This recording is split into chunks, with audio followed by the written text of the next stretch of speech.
Sometimes you need the help of other people more than anything else. But you have to let them get close enough to help. I don't want any help. I found when I was deeply troubled that I needed people very badly. People want to be needed.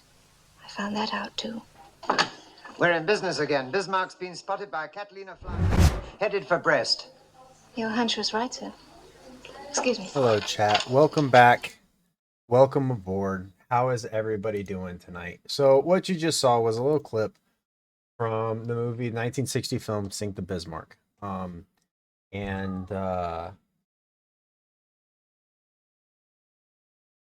It didn't quite relay the message that I was trying to relay, but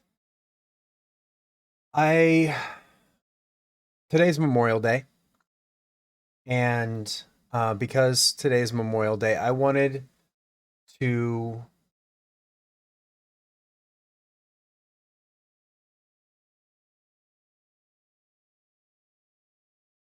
talk a little bit about this stuff. Wanted to talk a little bit about my experiences as an OEF veteran, and to talk a little bit about how what Memorial Day means for us as veterans. Hi, Zach. Welcome in. Hanako, congratulations on redeeming first. And Zach, thank you for contributing to the community goal. We've talked about the war a few times in the past, and we'll probably talk about it quite frequently. But today I want to talk a little bit more. I want to talk a little bit more about the heavier stuff, the darker stuff, because we talked about the lighter stuff. I've shared some of my better experiences in Afghanistan and my life in the army, but I haven't really talked about the hard stuff. I haven't really sat down and talked about the hard stuff. And I started this channel to talk about the good stuff, but also to talk about the heavy stuff, because the heavy stuff, I feel like, is the stuff that people don't talk about enough. You know, I mean, everybody who has ever known a Vietnam veteran or a World War II veteran, or, you know, more recently the Gulf War or the war on terrorism, they typically know that veterans tend to be kind of tight-lipped about their experiences in combat. And I kind of want to break that trend. I don't know why it's kind of become expected. You know, you just don't talk about it. And I don't know why that is, because every veteran that I've known, older veteran, World War II, Vietnam era, has been very tight-lipped about their experiences in the war until they are dying. And every single one of them, as the end drew closer, they became very open about their experiences in combat. And it almost feels like, you know, they know that if they don't tell these stories, there won't be anybody left to remember them. And I feel like I don't want to wait until I'm dying.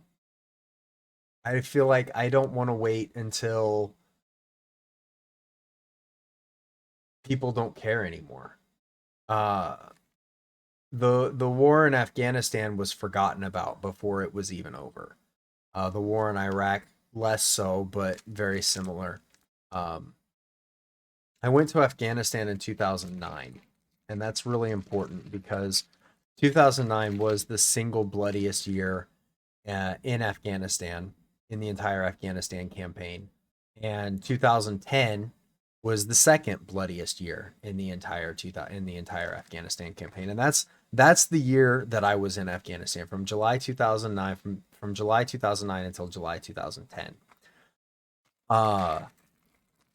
And I want to talk a little bit about some of the stuff that I experienced over there. That's why I started this channel, was to talk about this stuff. And so that you guys could get some perspective from an actual veteran who has actually been, in the metaphorical trenches, fighting in these wars. Now, I never went to Iraq. I never went to Iraq, but I did deploy to Afghanistan as an infantryman.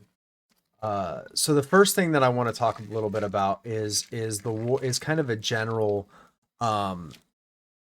analysis of the fight in Afghanistan. So in Iraq, they're one of the most terrifying and heavily used weapons employed against Allied forces in Iraq was what they called an explosively formed projectile. And essentially what that was is they would make a bomb, they would lay a sheet of copper over the bomb, and when the bomb exploded, the pressure from the explosion would push on that sheet of copper, essentially shaping it into kind of a cone shape and propelling it towards, in the direction of the target.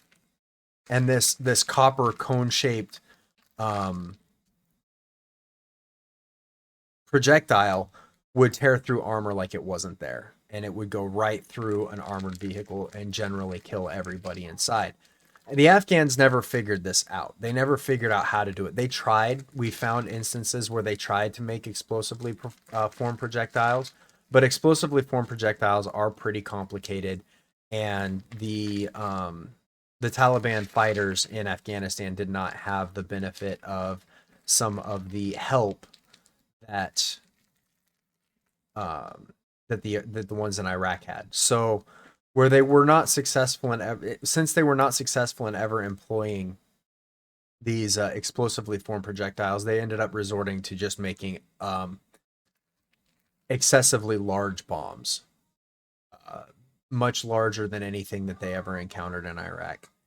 And so I wanted to tell you a little bit about one such instance where we encountered one of these supermassive improvised explosive devices. It was the morning of October 27th, 2009. The day prior, we had been assigned to provide security for a battalion operation. The operation was essentially a key leader engagement where our colonel was meeting with the leaders from a village near the Arghandab River.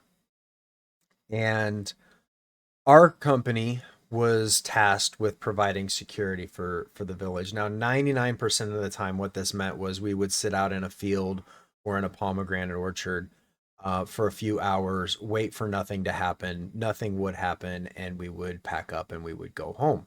And essentially, that's what happened this time. We set out on the 26th. We got everything set up overnight, and then the following morning, early in the morning of the 27th, was the key leader engagement.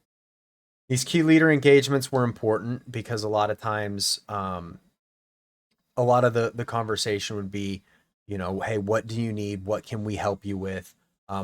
Organizing humanitarian aid with the village leaders, organizing construction projects, making arrangements for projects, things like that. We did everything from providing meals to building a school, repairing a mosque, playing soccer with the kids. Like we did all sorts of stuff, and all of this stuff was as a result of these key leader engagements. The leadership would sit down with the leaders and say, what do you need, or what can we do for you? What would you like to see from us? And the idea was this whole hearts and minds mindset. If you win over the hearts and minds of the people, you would win the war. And it was absolute nonsense, and we all knew it was absolute nonsense, but we did it anyway because those were the orders. It was also important because this is how we got a lot of our intelligence. We would find out where the bad guys might be hiding, what they might be up to, IED factories, drug factories, weapons caches, things like that. On this particular KLE, I don't know that I don't know if it was successful. I don't know what the result of it was. I don't know what was talked about because we were sitting about half a mile outside of the village, pulling security in a dried up branch of the Arghandab River. As the meeting came to an end, we got word that the colonel had finished up his meeting and was leaving the uh, area of operation, and we were clear to pick up and head back to the fob. I was a machine gunner in first platoon, and our platoon leader had us pick up and walk back to the strikers. As we were getting back to our strikers, second platoon strikers had actually driven down into the riverbed, and they were loading up in their trucks. Now, for those of you who aren't familiar with what a striker is, I might actually have a, so let me see if I've got a picture of one. I can show you what a striker looks like. Let's see. Here we go.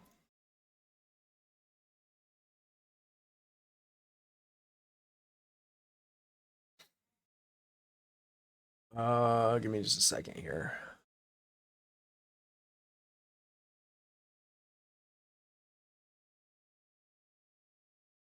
I can't find my, where is it?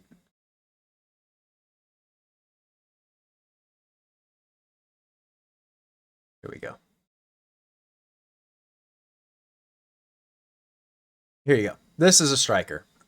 So this is actually a striker with a mine roller on the front. This device here would roll over the ground in front of you, and if there was any landmines or pressure plate improvised explosive devices, the idea is it would set it off. This arm is on a hinge, so this whole thing would just rock up and drop back down. Can't pick a favorite between the striker and the Bradley. Well, they're two completely different things, Zach. They're two completely different vehicles designed for two completely different tasks. So if you look at the striker behind it, you can see what it looks like without the mine roller. A striker is essentially an 8-wheeled armored personnel carrier. And we did have a little bit of armaments on top. Up here on top, there would typically be a Mark 19 or an M2 50 caliber machine gun. And then you would have 2 air guard hatches armed with either 249 saws or 240 Bravo machine guns on the back. This device here was a counter IED device. It was essentially a short range cell phone jammer, so that it would prevent them from being able to remotely detonate any explosive devices. And then this right here on the side is what we called the RPG cage. This was slat armor, and the idea behind this was if they fired an RPG at us, it would hit this slat armor, setting off the explosive, about 1.5 feet away from the actual hull of the vehicle. So a driver would sit right up in here. This is a bulletproof windscreen that they put over the entrance, but you could actually button this hatch down all the way and drive with periscopes or with night vision or thermal vision, I should say. But we weren't allowed to do that, so instead they gave us this bulletproof window. So that's the striker. That's what we did. That's the vehicle that we were cruising around in. The infantry squad in the back would dismount via a ramp that could drop down, and that's going to be important to the story here in a little bit. So before I get on with the story, I will go ahead and address the differences between the striker and the Bradley. So the striker is what they call the striker infantry assault vehicle. It's actually a modular platform. There are several different variants of the striker. The most common is the IAV, which stands for Infantry Assault Vehicle. The Infantry Assault Vehicle is the APC variant. It would carry a squad of riflemen, so about 10 to 12 soldiers in the back, and typically armed with, like I said, a Mark 19 or an M2 machine gun. And their job was to get the soldiers into the fight. The key difference between a striker and a Bradley is that the striker is a personnel transport. The Bradley is a fighting vehicle. The striker's primary weapon is the 12-man infantry squad in the back. The Bradley's primary weapon is a 25 millimeter Bushmaster. It's designed to be the main element in the fight. the infantry squad is the support, whereas it's kind of the opposite with a striker. The infantry squad is the main weapon, and the striker is essentially support. So, two completely different vehicles designed for two completely different things, and the only thing that they really have in common is the fact that you can fit an infantry squad in the back. Obviously, a striker is a wheeled vehicle. A Bradley's on tracks. The strikers were faster, quieter in Iraq. They called the striker soldiers the shadow soldiers because they would roll in the middle of the night. You wouldn't even know they were coming until they were kicking in your door. Whereas the Bradley, you knew they were coming because they had blown down your entire fucking house. So, very different vehicles, very different tasks. Neither of them were used. Is it cramped in the back? The striker's much roomier than a Bradley. It is pretty cramped, but it is not uncomfortably so. It really wasn't too bad. You were definitely elbow to elbow, but you weren't squished in there like sardines like you would be in a Bradley. Bradleys were much more compact. The troop compartment was much more compact. So strikers and Bradleys, neither of them were really used in Afghanistan prior to 2009. We were the first striker unit in Afghanistan, and the vehicles themselves did not handle the country very well. I'm going to bring this picture back up because I want to show you guys something that's going to be important to the story. If you look at the bottom of the striker here, you'll notice that the armor on the undercarriage is flat. This was the Generation 1 striker. So the Generation 1 striker did not have the V-shaped hull underneath. It was flat on the bottom. These things were fucking death traps, chat. These things were fucking death traps in Afghanistan.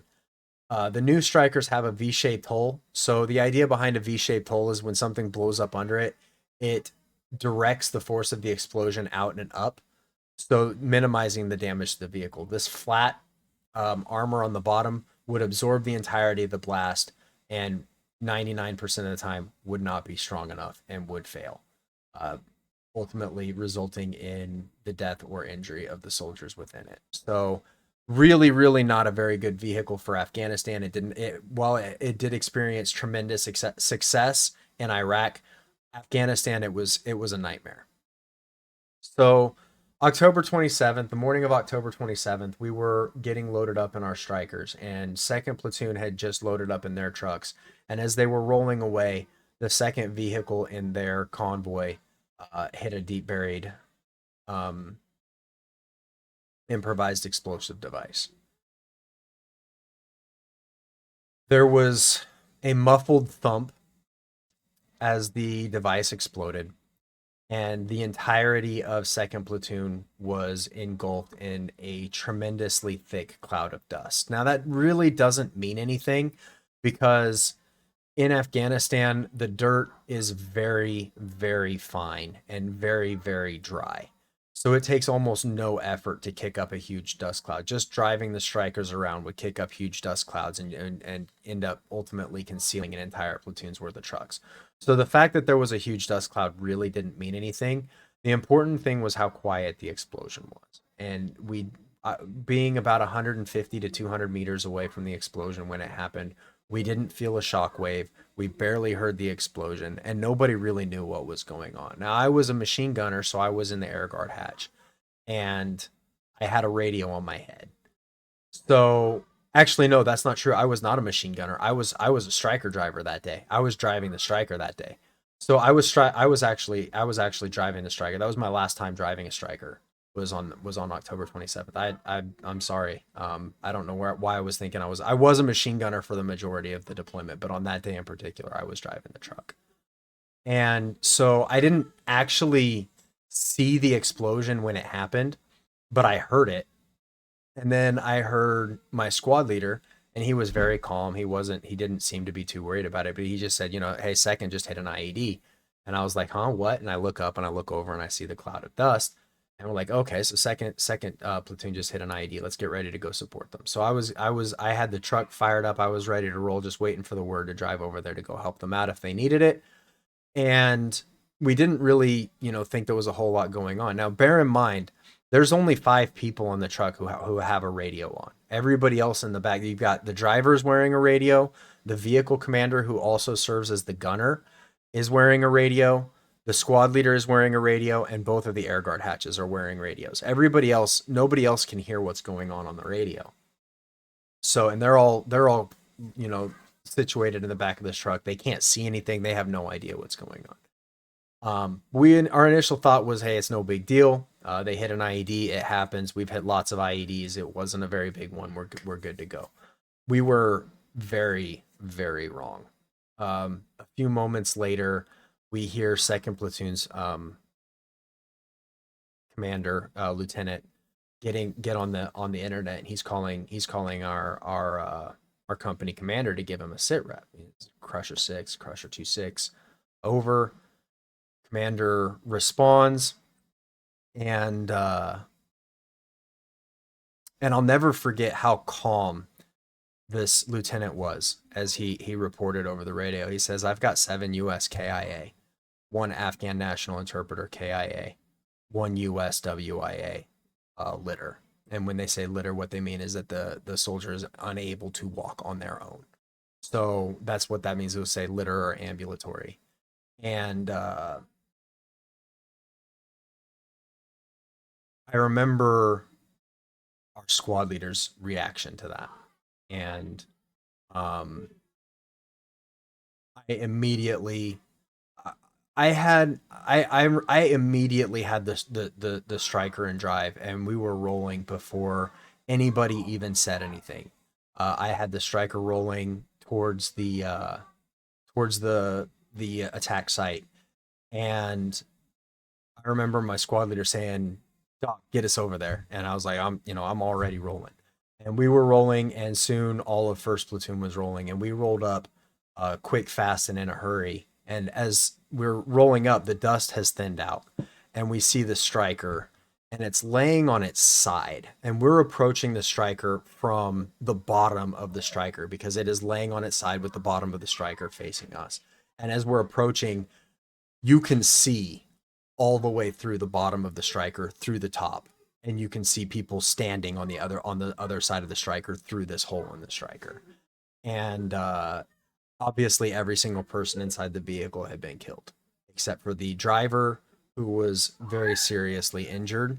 We didn't realize how seriously injured he was, but he had a broken neck, and he had gotten out of the vehicle.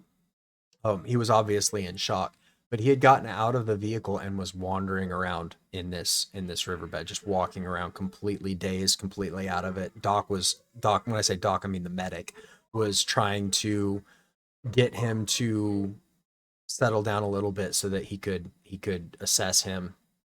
And the soldiers of second platoon were already trying to get the bodies policed up. And as we're rolling up in our strikers, the ambush turned into a complex ambush. Now, what a complex ambush means is they'll hit you with an IED, and then when you go in to recover the vehicle, that's when they'll start hitting you with small arms fire. And that's exactly what happened. We were rolling in, and we started taking pretty heavy automatic weapons fire. It was the first of only 2 times that we did a combat dismount under fire from the strikers. A combat dismount is when they don't lower the ramp all the way and they don't bring the vehicle to a complete stop. So they drop the ramp until it's about 3 inches off of the ground, and the soldiers in the back jump out of the truck while it's still rolling. And they'd step down out of the truck, and they would push out and begin engaging the enemy. And that's exactly what happened. We rolled up, and as we're rolling up, our squad is dismounting out the back. I'm driving the striker, trying to get into a position where our gunner is able to effectively engage the enemy. We had a Mark 19 on our truck, and I wanted to get the vehicle into a position. I wasn't receiving any direction, so I was just trying to get the vehicle into a position where he would be able to fire effectively, while the squad leader was handling the soldiers on the ground. So as I pull in, we get stopped, we get situated, and he starts engaging with the Mark 19. Now, for those of you who aren't familiar with the Mark 19, and I'm sure you all are familiar with the Mark 19, but for those of you who might not be familiar, the Mark 19 is a 40 millimeter belt-fed machine gun grenade launcher, and it is a devastating weapon. It's capable of firing a multitude of different kinds of ammunitions. We were using what they called HEDP, which stands for high explosive dual purpose, and it is essentially you're firing fragmentation grenades. You're firing about 6 of these every second. So it's a devastating weapon system, and there was to the vehicle's front and left side, so it would have been the driver's side of the vehicle. There was a defilade that I saw two locals jump out of. Now, a defilade, it was kind of a divot in the earth, and I saw two locals in plain clothes jump out of this hole, and they start running away. Which obviously anybody in their right mind would do if they ended up caught up in the middle of a firefight. But they get up and they start running away, and the VC, our VC, swings the mark around and erases these two guys from existence. And my first thought is, oh my God, I just witnessed a war crime, because he did. He swings the mark around and he released about a 3 to 4 second burst at these two guys, and they cease to exist. And my first thought is, oh my God, I just witnessed a war crime. My second thought was, I don't give a fuck. I don't even fucking care. It's like, fuck them all. But it wasn't a war crime. I will get to that in a little bit, but I will preface by saying that it was a justified combat action. But my first thought, because I didn't know what was going on, because I could only see a very small amount of the battlefield, there wasn't really a whole lot that I had no idea. From what it looked like there were two civilians trying to get the fuck out of there, and our gunner decided to deny them the opportunity. The action only lasted about 3 or 4 minutes. We ended up killing, I want to say it was 14 enemy combatants, including the triggerman. So what essentially was determined was that divot. The triggermen were using that divot as concealment, cover and concealment, while they sat there with the command detonated improvised explosive device. And when the strikers from second platoon rolled past, they let the first striker drive over the IED, and when the second striker was driving over it, they hit a button on a device that ended up setting off the explosive device. So the two guys that were hiding in that hole that got unalived while trying to escape, they were the trigger guys who actually set off the IED that destroyed the striker. And but yeah, by the time it was all said and done, we had lost 7 guys. And then the driver was critically injured, and we killed, I think it was 14 enemy combatants in the action. And then the real work began. The next thing that we had to do was we had to police up the bodies, and we had to police up the sensitive equipment. And I'm not going to get into the gory details of it, because one, there's really no point in getting into the gory details, and two, it really wouldn't fucking matter, because you guys, it wouldn't mean anything to you guys. But these were guys that we didn't have enough body bags, chat. We didn't have 7 body bags. We only had 4. So we didn't have enough body bags for all of our guys, let alone all of the enemy combatants that we killed. And so when we were policing up the bodies, we put the ones that were the most whole. We either put in the body bags, or we wrapped them up in ponchos, and then we were picking up pieces and putting them in trash bags. I'll never forget what the LT said, or what the CO said rather, when the LT first got on the radio and said, we've got 7 US KIAs and 1 Afghan national KIA. The commanding officer didn't believe him. The commanding officer didn't believe him, chat. He says, negative, negative, reassess your casualties, administer first aid. And LT fucking loses it. He fucking lost it. And he gets on the radio and he says, I've got 7 US KIA, 1 Afghan national KIA. There's nothing left to administer first aid on. There's pieces of my guys all over the place. And when we got there, that's exactly what we policed up the bodies, put them on the helicopters. At one point in time, there was actually a Delta Force attachment that had what is this? What am I getting a notification?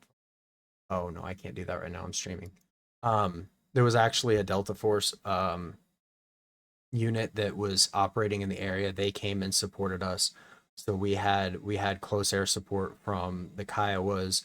We had close air support from Apaches, and we had some Delta guys that were operating in the area. They came to assist when they found out what happened. They came to assist. By the time they got there, there wasn't anything to do, but it was, they were there and helped us out quite a bit as we gathered up as much of the equipment as we could, and we put the weapons that we recovered, what was left of the weapons, we put them in our truck, which is going to be pretty important later.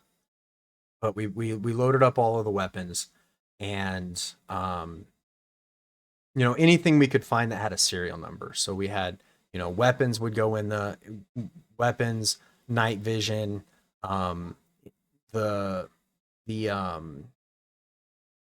what's it called?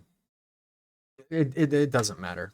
Anything that was deemed to be a highly valuable, anything that the enemy might use against us later, had to be policed up before we could leave the site.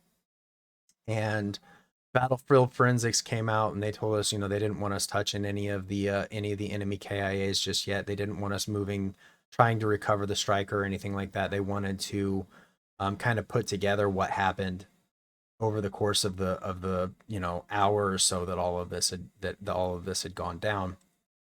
So we cleaned up what we could. We policed up the sensitive equipment, and we headed back to the fob. And rolling back to the fob after something like that, I honestly don't remember anything that happened the rest of that day. Chat, like, that is the last thing that I remember was after I talked to one of the Battlefield Forensics guys.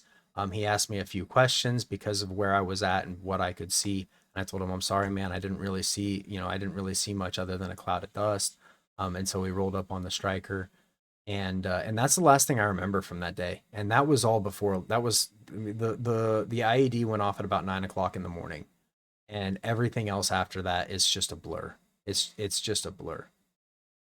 So we get back to the fob, and as we're kind of unpacking and getting ready for, whatever comes next, had a realization that the weapons that we recovered from the blast site were still in the back of the truck. And that's something that you don't do. You don't leave sensitive items unsecured. Leaving them in the back of the striker does not count as secured. So I told my VC, I said, hey, those saws that we picked up are still in the back of the truck. And he goes, oh shit, you're right. We better go tell squad leader. It's like, all right, we'll go talk to the squad leader. We told the squad leader. He's like, well, go get him and bring him up to the cop. And I was like, all right, we're on it. And we run down there, and we run down to the truck. He unlocks the truck. We get these two saws out that we recovered. And these things were barely recognizable as weapons, chat. What had once been the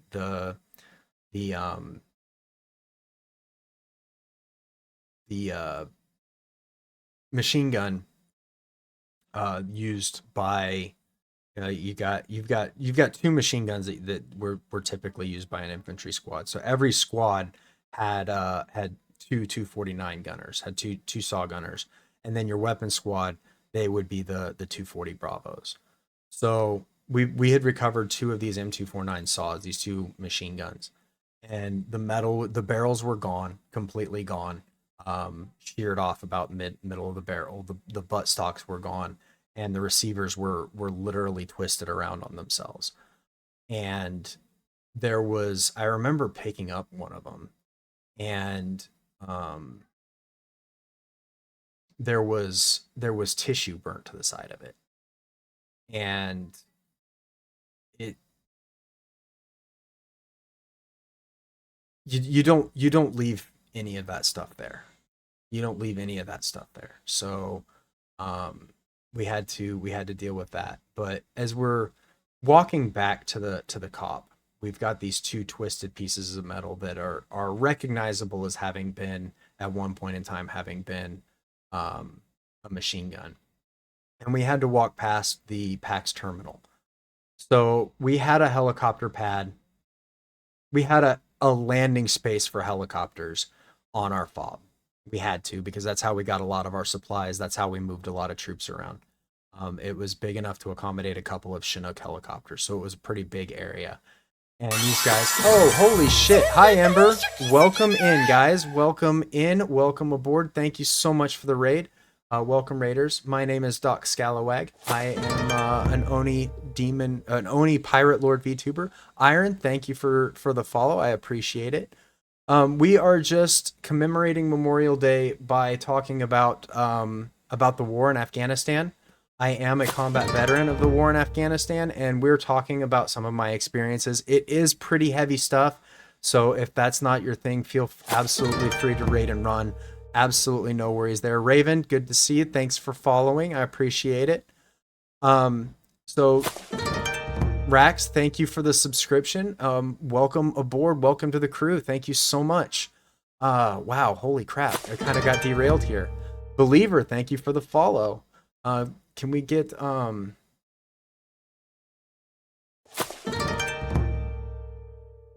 Joni, welcome back. Welcome back. Thank you for wow, hold on. I can't keep up.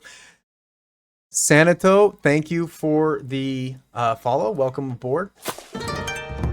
Tablos, thank you for the follow. I'm sorry if I'm mispronouncing your names, guys. I have no I'm trying to keep up. Darkwood, thank you for the follow.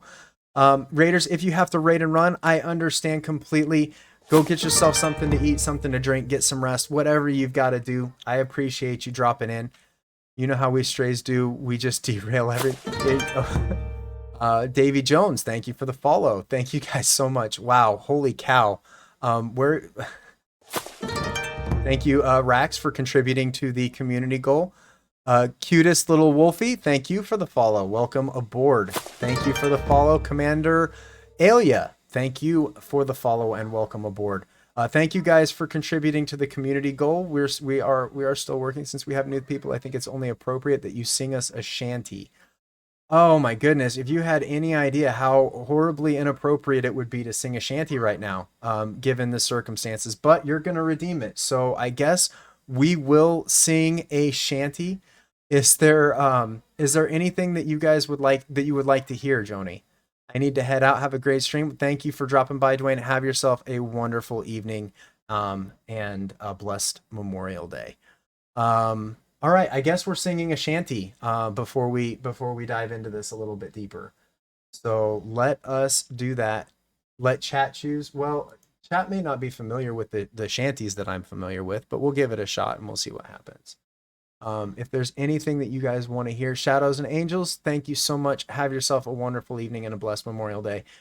Thank you for dropping in, and thank you so much, Raiders. Hype train incoming. Huh? Wait, what? Wait, hold on. What did I miss? I had to have missed something. There was a lot going on. Thank you guys so much for the hype train, and the posture check and the hydrate. I'm trying to get caught up on that. Feek the J Harpy, thank you so much for the tier 1. Welcome to the crew. Thank you so much. All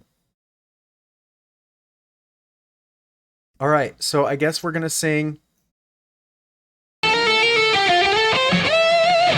Speak, thank you for gifting for the 2 tier 1 gifteds. Thank you so much. And if you just received a gifted sub, be sure to thank your gifter and welcome to the crew. Thank you guys so much for dropping in. I really appreciate it. You guys are freaking awesome. Strays are freaking awesome. Best damn community on Twitch.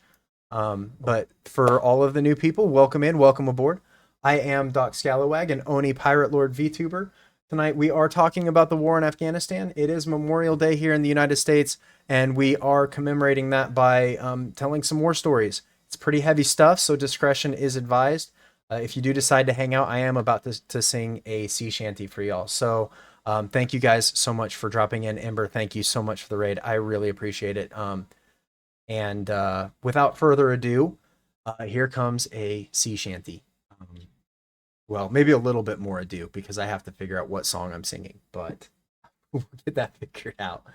All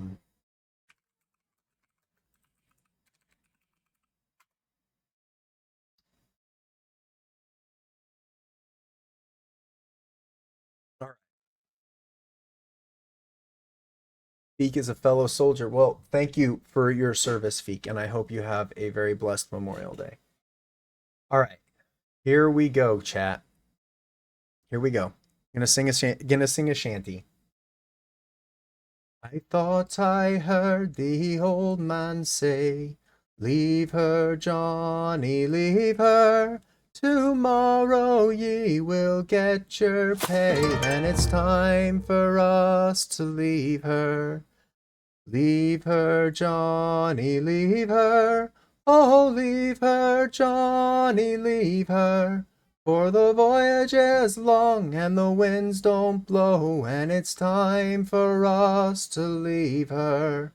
Oh, the wind was foul and the sea ran high. Leave her, Johnny, leave her. She shipped it green and none went by, and it's time for us to leave her. Leave her, Johnny, leave her. Oh, leave her, Johnny, leave her.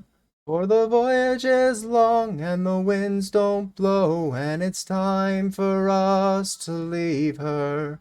I swear to sail on this rotten tug. Leave her, Johnny, leave her. No grog allowed and rotten grub, and it's time for us to leave her. Leave her, Johnny, leave her. Oh, leave her, Johnny, leave her. For the voyage is long and the winds don't blow, and it's time for us to leave her. We swear by road for want of more. Leave her, Johnny, leave her. But now we're through, so we'll go on shore, and it's time for us to leave her. Leave her, Johnny, leave her. Oh, leave her, Johnny, leave her. For the voyage is long and the winds don't blow, and it's time for us to leave her. All right. Made it. We made it through. But thank you so much, everybody. Very nice choice, Doc. A sad one. Yeah, it is a sad one, Joni, but it's appropriate. Spartan, thank you so much for the follow. Welcome aboard. Welcome aboard. That was beautiful. Thank you. Thank you. I appreciate that. I thought the sea shanties were done by me and the rest of my Navy brothers. Well, I am canonically a pirate, so so yes, we do occasionally sing sea shanties when chat wants to bully me a little bit, but that's all right. Makes me miss my Gaelic tunes. Listen to your Gaelic tunes. What's stopping you? It's a day of remembrance, so the soldier of shanty isn't appropriate. It is a day of remembrance. So it is, for a lot of us, it's a very solemn day. But for most people, thankfully for most people, it is a day to spend with friends and family and barbecue and celebrate spring and celebrate having an extra day off from work, and there's nothing wrong with that. You know, there's nothing wrong with that. A lot of people are like, oh, you know, don't forget what the holidays about. Let me screw you. Screw you. Be thankful that people don't know what the holiday is about. Be thankful that that is a burden that they don't have to carry. Thank you guys so much for the level 2 hype train. That was awesome. I really appreciate it. Thank you for your support, Kanito. Let people have their barbecues. Let people have their fun. Because reminding people that it's supposed to be a solemn day doesn't do anything except make people feel guilty about celebrating it. And there's no reason for them to feel guilty. If you don't have to carry that burden, there's nothing. Then be thankful that you don't have to carry that burden. I was explaining that Memorial Day was for the fallen soldiers, while Veterans Day is for those who came back. Yes, and Armed Forces Day are for those who are still in. So there are 3 days here in the United States where we celebrate our service members. And yes, you're absolutely right. Memorial Day is for the ones who are no longer with us. Veterans are for the ones who were in the past, and Armed Forces Day is for the ones currently serving. But yeah, like I was saying, there's nothing wrong with celebrating today. There's nothing wrong with enjoying the day. A lot of people aren't able to do so because it means something very different to us. But the fact that, you know, this whole misery loves company bullshit has got to stop. Yeah, it may be, you know, it may be difficult. Hope everything. Have a good night for all that service. Thank you so much, Kendrick. I appreciate you dropping by. So let people enjoy not having to worry about that stuff, in my opinion. So, but we were just talking a little bit about the war, about some of the events that I was continue your war story, Battle Buddy. We will do that. I was talking about it's probably not going to make sense for a lot of you Raiders because we were kind of getting to the end of that particular segment, but essentially, as we're walking back to the COP, which is the essentially the command centers where all of the officers make all of their decisions, and I don't even remember what it stands for. But we were walking back to the COP with these two saws, and we had to walk past the PAX terminal. And as we let's absorb melancholy with drinks, food, stories, and songs. Yeah, you know what? You're absolutely right. You're absolutely right, and that makes singing a shanty feel a little less inappropriate. Personally, feel that the ones who didn't come back wouldn't have wanted us to stop enjoying life. Absolutely, you're of course. You know, and that's something that I think about quite often. Most soldiers, including the ones I have passed, want us to be happy and not to ever experience their pain. Yes, yeah, and that's what I'm saying is there are a lot of people who get salty about people enjoying Memorial Day, and it's like, you just don't forget why you have the day off, and it's like, man, don't. It's like it's even reminding them if they it's dumb.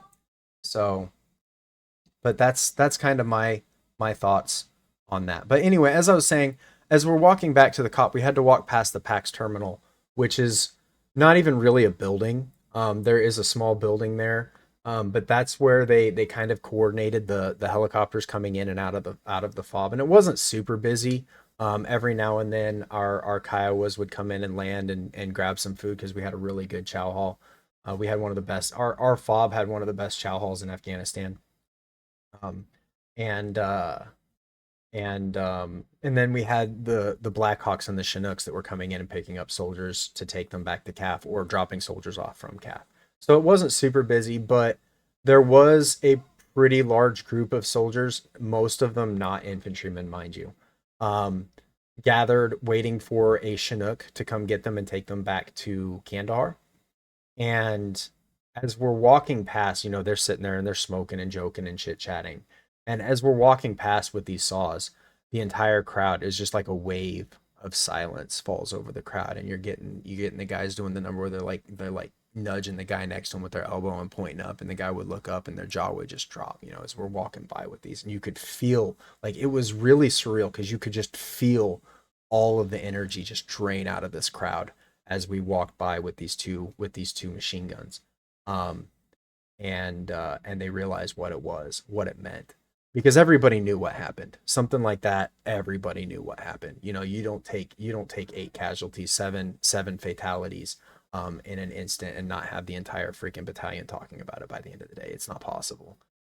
So as we walk past with the saws, you could just feel the energy in this crowd, this group of soldiers, most of whom were on their way home. Chat. Most of these guys were on their way home from mid deployment leave.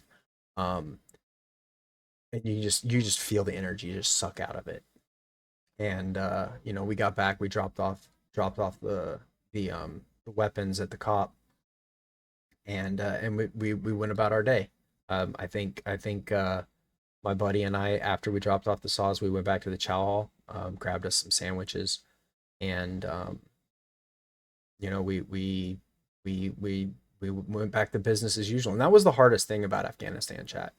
That was the hardest thing. The hardest thing wasn't being away from home. Yeah, that fucking sucked. The hardest thing wasn't the fighting. The hardest thing wasn't the job itself. The hardest thing wasn't even losing soldiers, losing friends. One of the guys that I helped, I remember helping my buddy put one of the guys that we lost, putting him in a body bag. And I remember this guy that I was in his wedding party. I was a groomsman in his wedding, chat. And now I'm zipping him up in a plastic bag. That's really fucking hard. But the hardest part is immediately after. You don't get any time to process. You don't get any time to think, and you don't get any time to mourn, because as soon as we zip that bag up, put him on the helicopter, we turned around and we picked up the mission and right where it left off. And that was the hardest part, was immediately after going through something like that, you got to turn around, you got to pick up, and you got to pick up right where you left off, like nothing happened. And in fact, you actually have to do more, because now you don't have as many people to do it. And that was, as the deployment goes on and you don't have a chance, and you lose more people. We ended up losing, my company, we lost 23 soldiers in my battalion. 12 of them were from my company, 11 of them were from my platoon. Now, I wasn't in second platoon yet when this happened. I actually got transferred to second platoon as a replacement the following day. When I said I spent most of the deployment as a machine gunner, that's what I meant. I was a striker driver in first platoon. The day after this incident, my squad leader pulled me aside and said, "Hey, we're sending you to second platoon to help beef them up, because they just lost a quarter of their guys." And there was me and two other guys from first platoon, and then one guy from third platoon. So there was four of us that got transferred to second platoon, and I spent the rest of the deployment with second platoon as a saw gunner, and as a grenadier a little bit later on. So that was the last time I ever drove a striker, was on that day. And I didn't even realize that until just now, as I was sitting here telling you guys this story, because I never drove the striker again after that, which is really weird to think about now that I realize it. But yeah. So after a few days, when things kind of settled down, we did get to have a memorial ceremony, and it's essentially a funeral without any remains, because we send our remains home as soon as it happens. Like they go home immediately, and they set up the soldiers' crosses. They prop up a picture of the soldier underneath it. And the pictures are always terrible, because they take your picture before you deploy. And so you're standing there. Hang on just a second, chat. I'll be right back.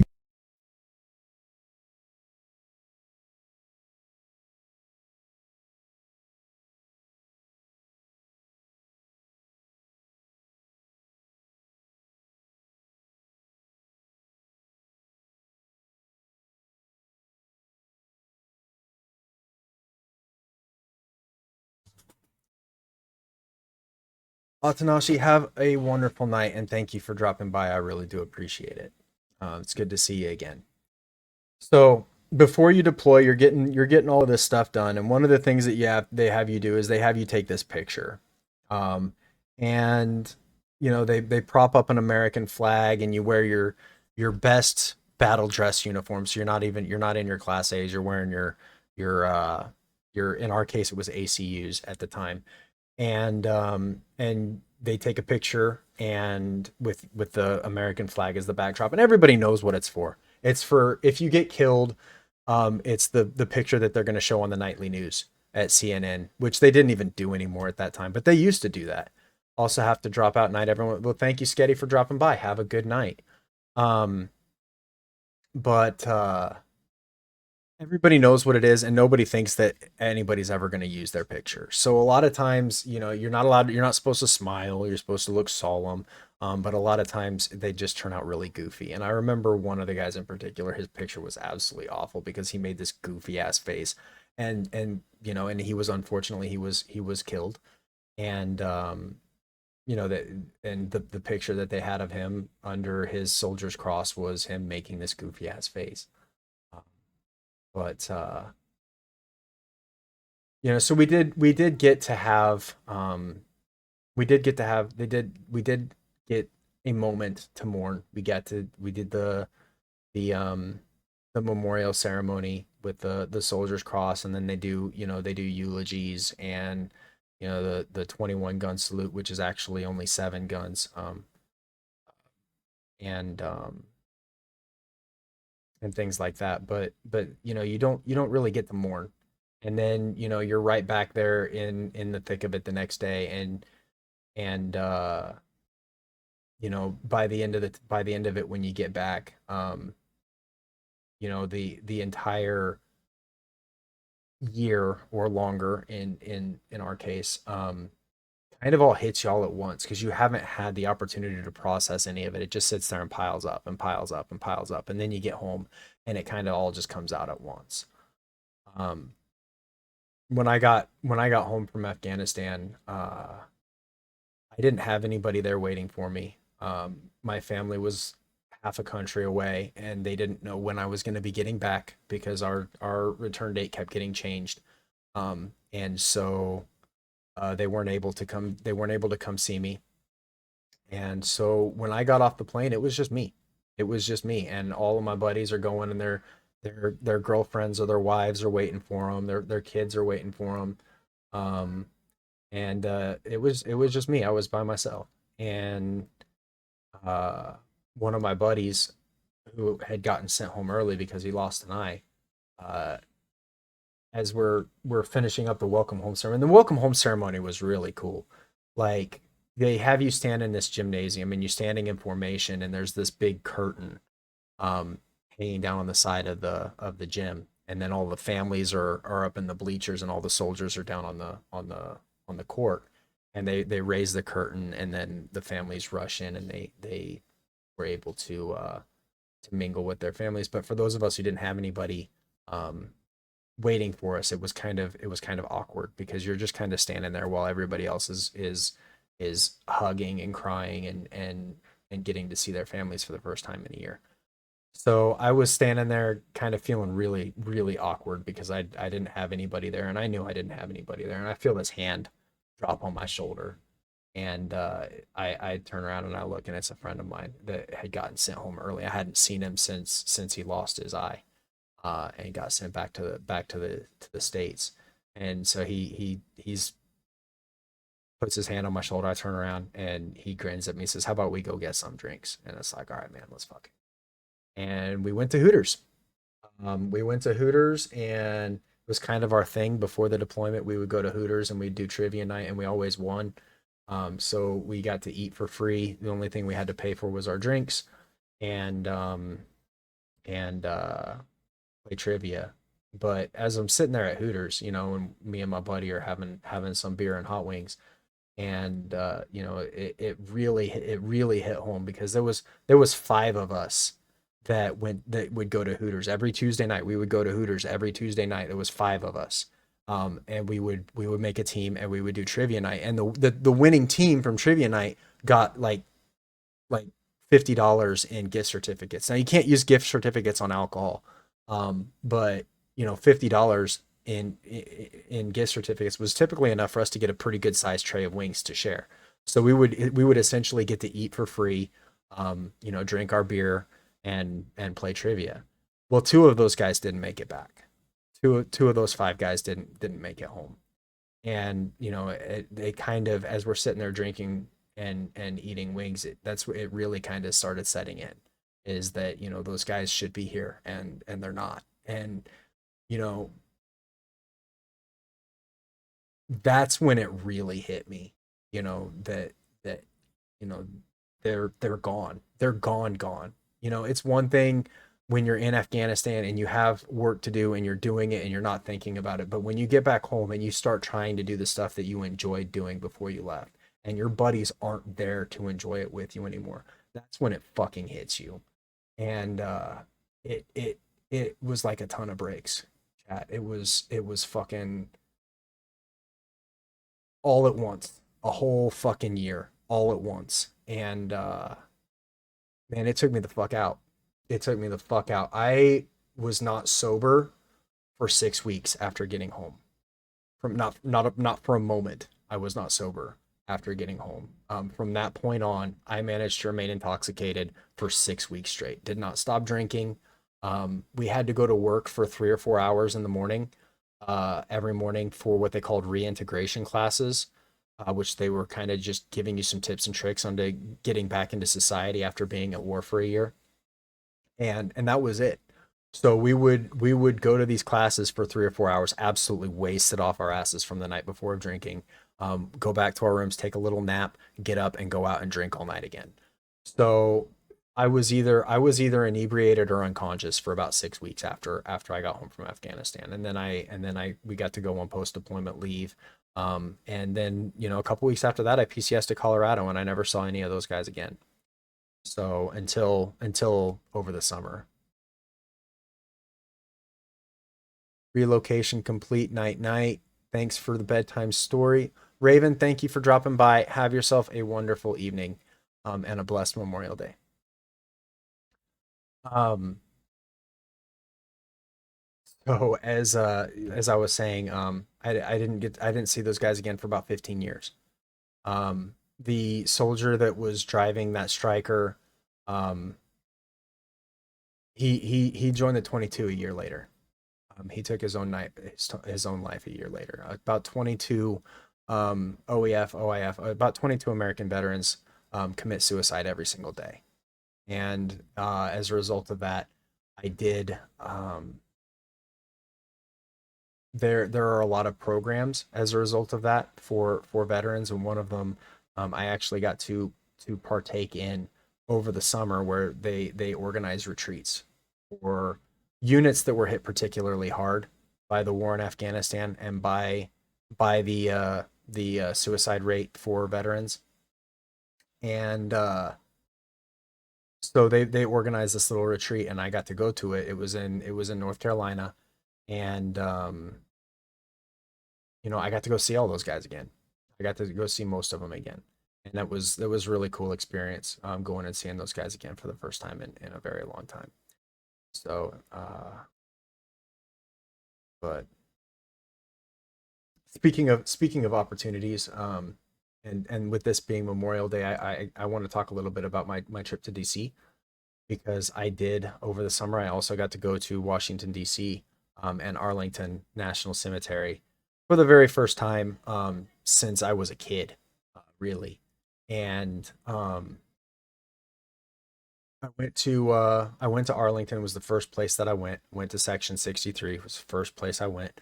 And that is where most of the OIF and OEF casualties are buried, the ones that choose to be buried in Arlington. So I went there and I got to see a couple of my friends that were buried there, and then I got to see where they buried the commingled remains from that day. Now, if you ever go to Arlington National Cemetery, wow, a little bit late there, Stream Elements, just a little bit late. Anyway, I just got a notification. Ember Paradox just rated the channel with 153 viewers. That was like 15 minutes ago. But I did get. If you ever go to Arlington National Cemetery, and you walk through those sections, you're gonna notice some tombstones that are significantly larger than the other ones, and they'll have multiple names. They'll have multiple names on them, And what those are is those are where they inter commingled remains.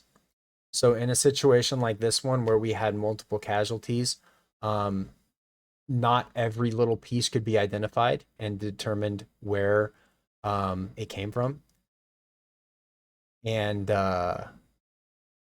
so they put all of those remains in a single casket and they bury it at Arlington National Cemetery with the names of everybody involved on the stone. So I got to see that as well, and I was hoping that it would bring me some sort of closure, you know, going to the grave sites and seeing them.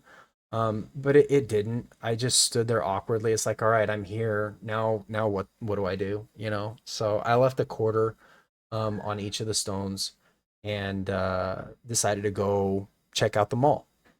And when you walk out of Arlington National Cemetery, as you walk out the front gate, there is a road, and I don't remember which road it is, but there's a road that is a straight shot from the front gate of Arlington National Cemetery to the National Mall, and you can see the Lincoln Memorial.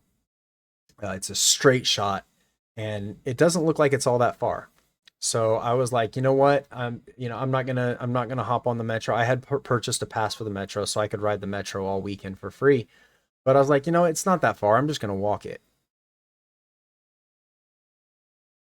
Chad, it's 2.2 miles from from the gate of Arlington National Cemetery, which I had already been walking around Arlington National Cemetery for about 2 hours at that point. But it's 2.2 miles from the gate of Arlington National Cemetery to the Lincoln Memorial in the National Mall. And that's kind of the first thing that you come across is the Lincoln Memorial and the World War II Memorial, which is brand new. Chad, did you know that the National World War II Memorial in Washington D.C. was built in 2005? Is only 20 years old. World War II. World War II was 80 years ago. Most important conflict in history, arguably the most important conflict in history. And we didn't have a national memorial for it until 2005. George W. Bush was the president of the United States. His name is on the World War II on the dedication stone for the World War II memorial.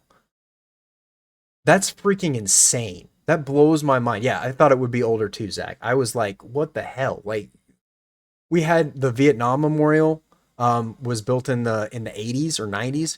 I think it was the 80s. The Vietnam Memorial, the Korean War Memorial, which was also after World War II, was built in the 90s. I remember going the first time it was under construction. The first time that I went to Washington D.C. as a kid, I have an uncle that lives in Washington D.C. I talked about him a little bit when I talked about 9/11, but he got married, and when I was a kid, and we went out to Washington D.C. and I got to see the Korean War Memorial being built. And then I went back as an adult. Feek, thank you for the subscription. Welcome in and welcome aboard. It's good to see you. Good to have you. And welcome to the crew. So it was really cool to go back as an adult and see it finished. But it's 2.2 miles to the Washington or the Lincoln Memorial. And then the way the mall's set up, you've got a reflecting pond. And then right in the middle of the mall is the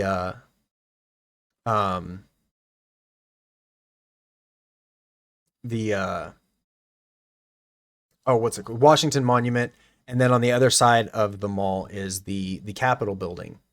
And there's stuff around the outside of it, like the Vietnam War Memorial, the Korean War Memorial, the Washington, or no, is it the DC police stables where they keep their ceremonial horses, and some other stuff. And then if you walk to the center of the mall where the Washington Monument is, off to one side, just on the Potomac, is the Jefferson Memorial, and then on the other side is the White House. So if you walk all the way around the mall, it's about 3.5 miles. I think it's like I can't remember. It's like 0.8 miles from the Lincoln Memorial to the Capitol building. So if you walk all the way around it, it's several miles. I ended up walking like 22 miles that day. But I got to see all of this stuff. I got to see the Vietnam War Memorial and all that stuff, and it was really cool. It was a really good experience. But the Holocaust Memorial Museum in Washington D.C., chat, man, that place, that place will fuck you up. If you have anything that resembles a soul, that place will absolutely ruin you. Really, really powerful museum. If you guys ever get a chance to go to DC, jump on it, take it, and I'm going to tell you why. Um, all of this shit that I did while I was there was free. Okay, all of the memorials, the Arlington National Cemetery, all that stuff is free. All of the Smithsonian museums are absolutely free. You do have to get tickets. You have to go online and you have to register.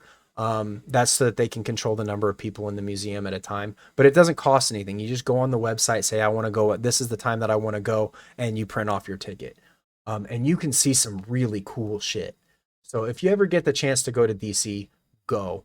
It doesn't, yeah, you got to get there. You got to pay for your place to stay and you got to pay for your food. But other than that, like you can do all this shit for free. It doesn't cost anything. Um, so I went to the Holocaust Memorial Museum. I went to the National Air and Space Museum. I wanted to talk about the Holocaust Memorial Museum one of these days in chat because it was a really cool experience, very very moving experience. But I'm not going to do it today. It's not a conversation for today.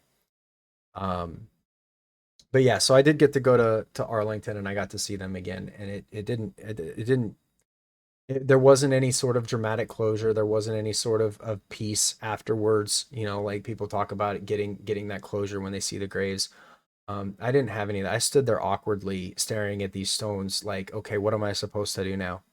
But I mentioned dropping a quarter on the grave, setting a quarter on the gravestones. So there's some significance to that, and I kind of want to talk about it because it is a Memorial Day tradition. It is a military tradition that dates back to the Roman Empire, actually. And what it means, what people will do is they will leave change on the headstones of the fallen. If you leave a penny, it means that you drop by. If you leave a nickel, I think it means that you either went to basic training together or you also served or served together or something like that. If you leave a dime, if you leave a dime, it means you were in the same unit. And if you leave a quarter, it means that you were there when that service member was killed. And then, they go around and collect all of the change, and it's donated to the, preservation fund or whatever it is, something. I don't remember. They donate it to something. They have a specific charity that they donate all of that money to. I can't remember what it is exactly. But yeah, it's kind of a tradition that they do. And they've been doing that for forever. So, oh, all right. Hang on, chat. I need a drink. Give me just a second here.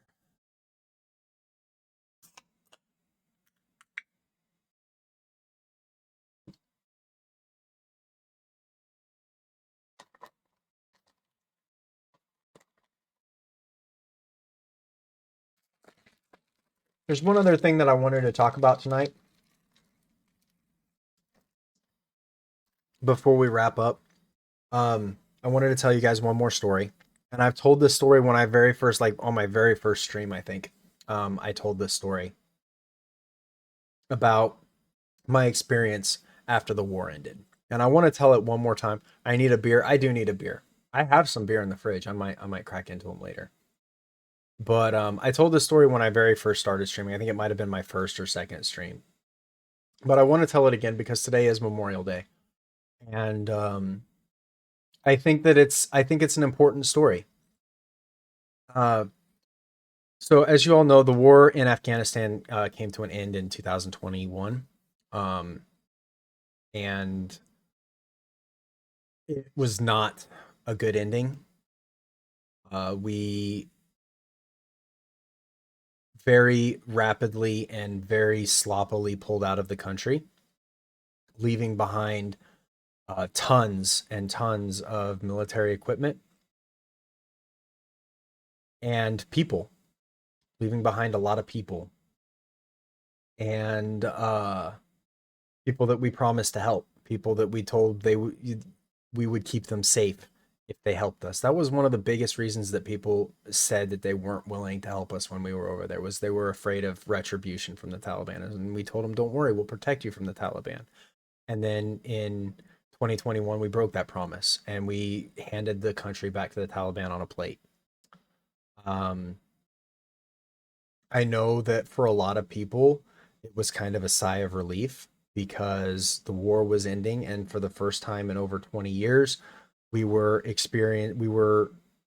finally getting some modicum of peace.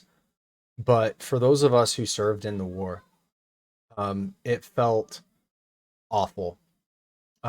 It felt like we were betraying the people who helped us, uh, kept us alive in some cases. You know, people that were reluctant to help us, and we convinced them, hey, you know, we'll protect you, and then we didn't. You know, we'll keep you safe, and then we didn't. You know, we'll get you back to the United States, and you can start over, and then we didn't. We left them there, and what's more is we left millions and millions of dollars worth of military equipment that they're inevitably going to use against us. They're already fucking using it in the future. And and on top of that, none of the stuff that we did over there even made a difference. I had friends call me when Fallujah was captured again. Yeah, but Fallujah was recaptured later. Um, but yeah, I absolutely understand. Like it fucking hurts. It fucking hurts. Like when you fight so hard, I'm still pissed about it. Yeah, yeah. You know, we fought for 20 years and we won. That's the thing, chat. We kicked the shit out of the Taliban while we were over there. Like every fucking day we were curb stomping those motherfuckers. They didn't have a chance. Okay, they were running away and licking their wounds. When I was on this retreat over the summer, I found out, like, I learned a whole bunch of stuff about my own deployment that I didn't know because they weren't allowed to tell us about it. But our battalion commander was there. Our battalion commander was there, and he said, "Hey guys, now I can actually tell you what we did over there, what we were doing over there. All of those questions you had, why the fuck are we doing this? Why the fuck are we doing that? This is why. This is what we were doing, and this is what you accomplished." And it was really cool to actually get it from his perspective because as a grunt on the ground, you only get a little tiny piece of the picture. You don't ever get to see the whole thing. And it was really cool to finally hear about why all of these things were happening. But yeah, you're absolutely right. It's infuriating. And then you know you're seeing them like we were, but like I said, we kicked the shit out of them. My unit alone was responsible for capturing or killing over 300 enemy combatants, including high value targets. Okay, they did not get to breathe when we were there. We had our foot on their throat for 20 fucking years, and there was nothing they could do about it. And then one day we just said, okay, we're done. We let them up, we let them have everything back, and we left. And all of the guys that we lost along the way didn't fucking matter. Like none of it mattered. And I'll be honest with you, chat. I almost alt F forward. I almost twice. I ended up getting picked up by the police one time, spent the night in the hospital, and the second time, I got there was some other circumstances that led to it didn't happen. But I was fucked up. I was really fucked up after all of that happened. My wife left me during that period, and my whole life fell the fuck apart. Same shit with Nam. Very similar to Nam. Very similar to Nam. But like I was saying, um, man, I was a mess. Hi Hana, welcome in, welcome back. But uh she wasn't my wife. I call her my wife. We lived together for like 6 years. We never actually got married. Um, but like I was saying, I was a wreck. It was, and a lot of us were. A lot of us were asking, you know, what the fuck did we even do this for? Thank you for the follow, Rot. I'm just gonna Rotax Death. Is that right, Rotax? Thank you for the follow and welcome aboard. Um, okay, have a good night, Hana. Get some rest. But I was at home in my new apartment. I had just this was about 5 or 6 months after after the war ended, and I had just moved into my new apartment. I was sitting at home, and I get a call from my ex sister in law, my ex's sister, and she converted to Islam around that time. It was a little bit before that, but she converted to Islam.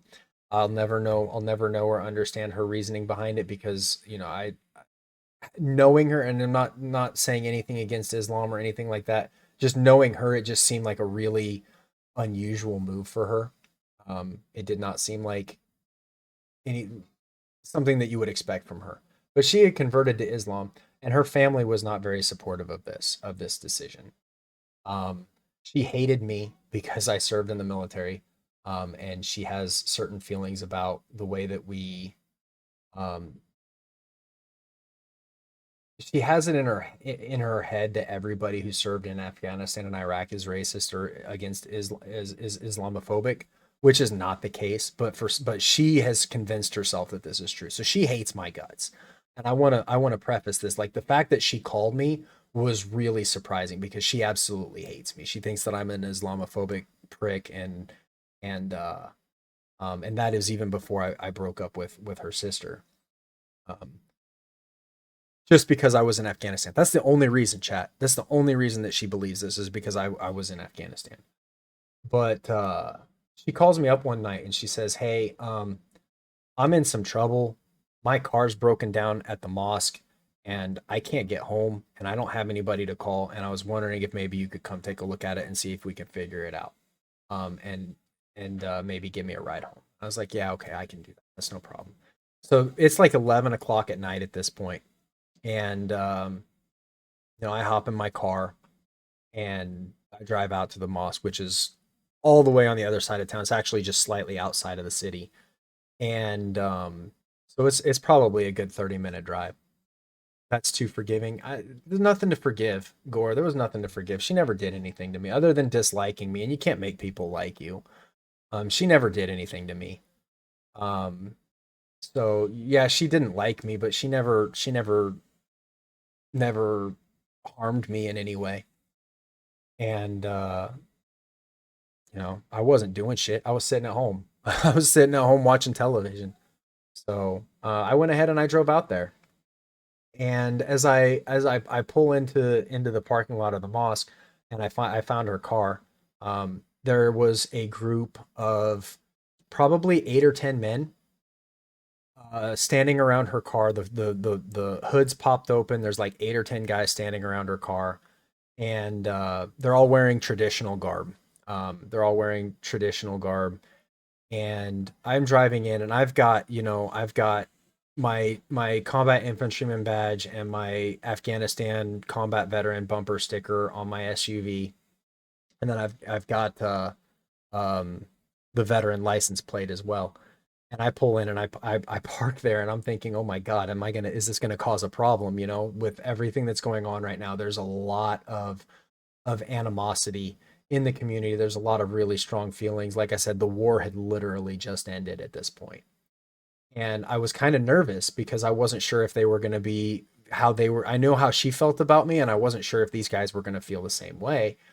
And then on top of that, I'm walking into this situation and I'm seeing all of these men standing around in traditional garb, and my brain is flashing back to Afghanistan, where I walk into a situation like this and it almost always ended violently. So on top of the PTSD, I'm worried about how they're going to receive me. And they were all super friendly. They were all super nice. I walk up and we started taking a look at our car, and we determined that the problem was with the chip in the key wasn't being recognized by the car. So the car wasn't start. The only thing that was wrong with it was the car wasn't starting because the car thought it was being stolen, because the chip in the key wasn't communicating with the chip in the ignition. Um, and we figured that out pretty quickly, but unfortunately, nobody there was a locksmith. So we had to call a locksmith, and it was going to take like 2 hours for the locksmith to even get there. And so we ended up just hanging out in this parking lot for a couple of hours. And I'll never forget, chat, I will never, this moment literally changed my life and very likely saved my life. Ace, welcome in and thank you for joining us. Welcome aboard. Um, I was standing I was standing next to my car and I don't know, I was on my phone or something, I don't know. And this older gentleman walks up to me and he's wearing the traditional Afghan garb and the turban and all of that. And he walks up to me and he asks me about the bumper sticker on my car. And I I says, "Yeah, I was in Afghanistan." And he tells me that he and his daughters were refugees from Afghanistan. They moved to the United States in the early 2000s, and um, his daughters both went to medical school. Eventually went to medical school. They were little girls, little children when they moved to the United States, but when they got older, they were able to finish their education and eventually go to medical school. One of them was already a practicing physician, and one of them was a few months away from graduating um, and getting and starting her residency. And he told me, he said that's an opportunity that they never would have had in Afghanistan because they're women. And he was very emotional when he shook my hand and he said, it's because of you guys that my family is able to do this." And it really gave me kind of a different perspective. It's like, yeah, we may not have been able to save Afghanistan. They didn't let us save Afghanistan, and that hurts. That will always fucking hurt. It will always hurt because there was absolutely no reason for us to lose that war other than politics. And we may not have been able to save Afghanistan, but there are tens of thousands of families just like his who are here now living lives that they never would have been able to have in Afghanistan. Okay. For 20 years,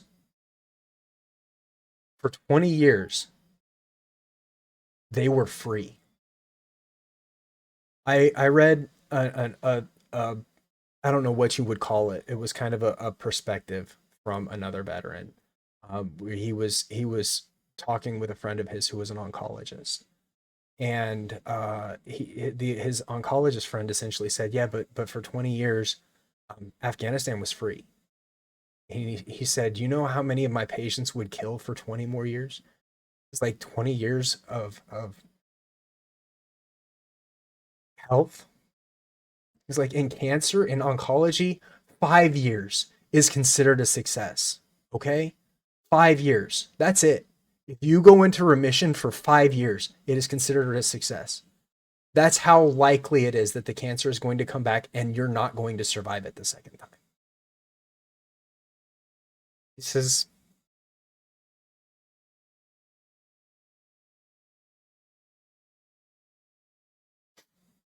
alleviating suffering is never in vain.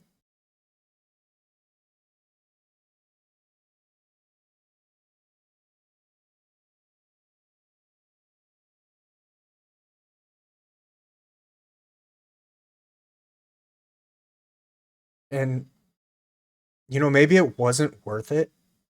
Maybe it wasn't worth the guys that we lost. Maybe it wasn't worth the weight that we carry or the nightmares that we have. Maybe it wasn't worth it, but it wasn't nothing either. It did matter. We did make a difference. And that difference was permanent for a lot of people. And that's what keeps me going, you know?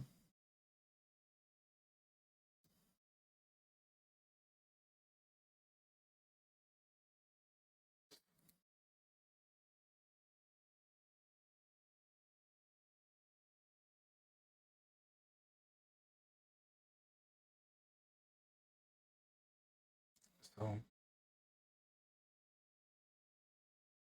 so I won't stand for people saying that it didn't matter because it did. Was the cost worth the return? Probably not. But it did make a difference. And there are a lot of people living better lives now because of what we did. And nobody, you can't take that away. Nobody can take that away. Um,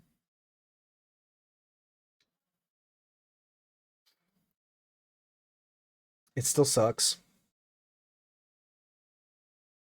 but but it doesn't suck as bad. It's bearable now. And I wish more people would see that, because I think if more people would see that, it would help veterans like me. Um, it would help a lot. I feel like it would help them if they could just see for a moment, like I got to, that it did matter.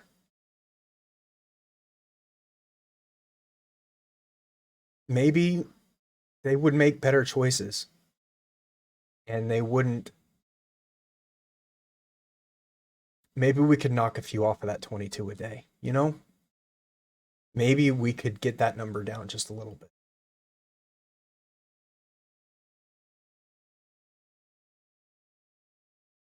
Memorial Day as a veteran is hard. Every year, the list of people that I remember, the list of people that I commemorate today for gets longer and longer. Um, we've lost quite a number to suicide, quite a number to health issues other than, other than mental health, like physical health issues.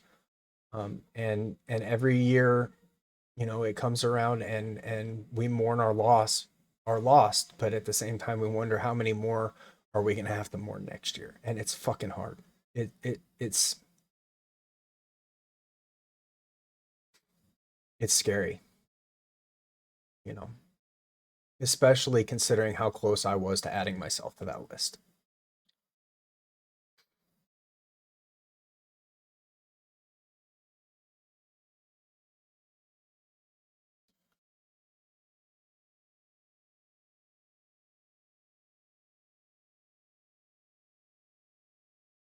I want to thank all of you guys for coming out here and hanging out tonight. I really appreciate it. This stuff is not easy to talk about, but it does help to talk about it, and it helps to have people listen. And the fact that you guys even want to listen means so much to me. Like, you guys don't have to be here listening to this old man ramble. But you guys are out here, and a lot of you guys, are out here, um, regularly dropping by, saying hi, hanging out for a little bit, and that means a lot to me that you guys are uh, are here and willing to sit and have these chats. Um, I really appreciate you guys sticking around. I do have a Discord. Hang on just a moment. I think this still works.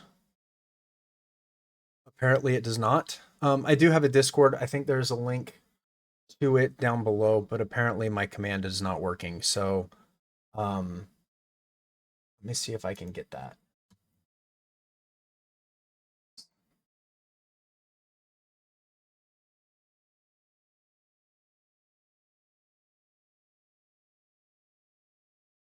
I don't know why the command isn't working.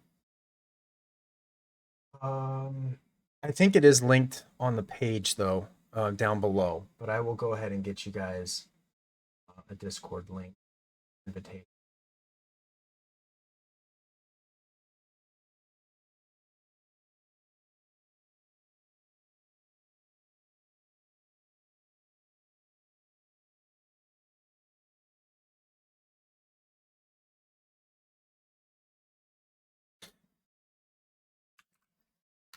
There we go. That should work. That should get you to the Discord if anybody's interested in joining.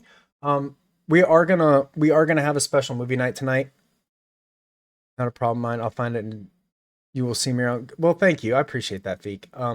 We are gonna have a movie night tonight. I was thinking after stream tonight, I was gonna put on Taking Chance. It's a movie starring Kevin Bacon. It's a tearjerker. It's gonna fuck you up, but it's a really good movie. Thank you for dropping in, Death. I appreciate it. Have yourself a wonderful night, and we will hopefully see you around. Um, I'm probably gonna one of my favorite. It's so good. It's so good. It's one of my favorite too. It's a hard watch. It's a hard watch, chat. It will fucking gut you. And you will cry unmanly tears.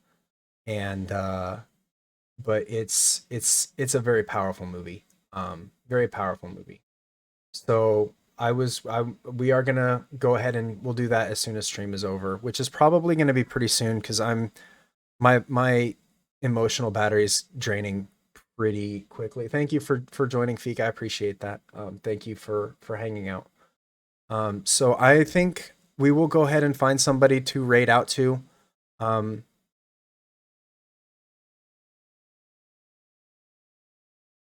I again thank you guys all so much for coming in tonight and hanging out with me and listening to me talk. We're gonna try to do this more often. Hopefully not anything quite so heavy. I just felt like this was an opportunity to talk about this stuff, given the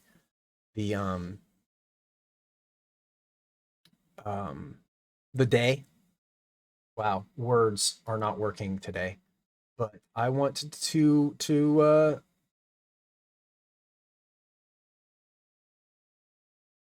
if anybody would like to redeem the raid, let me know who you want to raid into, and we will make it happen. Otherwise, I will find somebody to raid into. Also, we do have a community goal running. If you haven't already and would like to contribute some cursed doubloons to get me into a maid dress again, then go ahead and take this opportunity to do so real quick. We're going to go ahead and have a movie night in the Discord after this. So if you guys want to join us there, it'll probably be about 15 or 20 minutes before the movie starts. But hopefully we'll see you all there. If not, we'll be streaming again tomorrow night, and I hope to see you there. I'm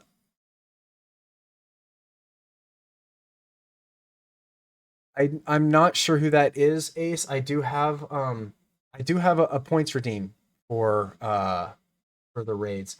I'm kind of eyeing Juna, but she's been streaming for a long time, so I don't know if she's going to keep streaming. Got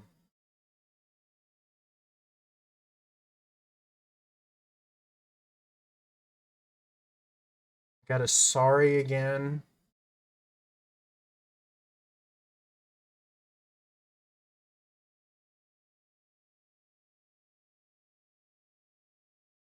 The bickering bunch has a small cat. I'm not sure what that is. Raid Kitsuna. Okay, we're gonna raid into. We've got to redeem. So let me make sure that I spell that. I misspelled a streamer's name and sent my chat into the void one time, and I want to make sure that I don't do that again. So let me make sure that I get this right.